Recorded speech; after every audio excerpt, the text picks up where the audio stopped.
السلام علیکم ملګرو. په پاکستان کې یو قانون نافذ شو کنه. په دې قانون باندې به اوس په دې جولای کې عمل کیږي چې هر یو کس به دوه ودونه کوي او چې څوک هم ودونه دوه نه کوي ملګرو، نو د هغه سره به هغه به سزا هم هغه ته میلاویږي ملګرو. تاسو ته پته ده په پاکستان کې د ښځو تعداد ډېر زیات دی، تقریبا 80% ښځې چې دي نو هغه بې واده دي. د دې وجې نه د پاکستان ګورنمنټ دا فیصله وکړه ده کنه چې موږ به یو داسې قانون راولو چې دوه ودونه وکړي ملګرو، او چې څوک هم د دې واده نه انکار کوي کنه نو هغه ته به سزا میلاویږي. د دې ملګرو دا ویډیو را سره مکمل وګورئ، مکمل معلومات در کومه، او دا ویډیو د نورو ملګرو سره ضرور شیر کړئ ښه.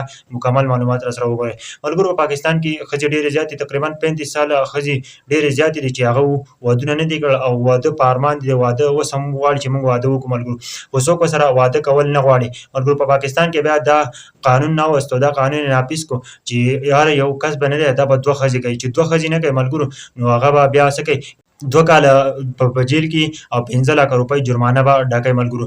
نو د دې نه پس چې دی نو په اقوام متحده کې چې دی نو د هغه په راپورټ مطابق چې دی نو پاکستان کې د 1 کروړ نه زیاتې ښځې چې دي هغه بې واده دي ملګرو. نو دا یو نوی قانون راغلی دی، په دې به عمل شروع کېږي په دې جولای کې. زما ټولو ته خواست دی یار چې دا ویډیو د نورو پښتنو سره هم شیر کړئ چې په دې باندې عمل شروع کېږي. پاکستان ګورنمنټ دا فیصله کړې ده او سخت عمل به پرې کېږي چې څوک هم په دې باندې عمل نه کوي نو تاسو ته ما وویل چې هغه به 2 کاله به هغه به جیل کې تېروي او څه کوي 15 لکه روپۍ به هغه ډاکوي. نن سبا تاسو ته پته ده که نه، نن سبا مهنګاهي هم ده، خو لیکن د اصل مقصد دا دی چې نن سبا به په دې باندې ضرور عمل کېږي. د پاکستان ګورنمنټ دا فیصله کړې ده.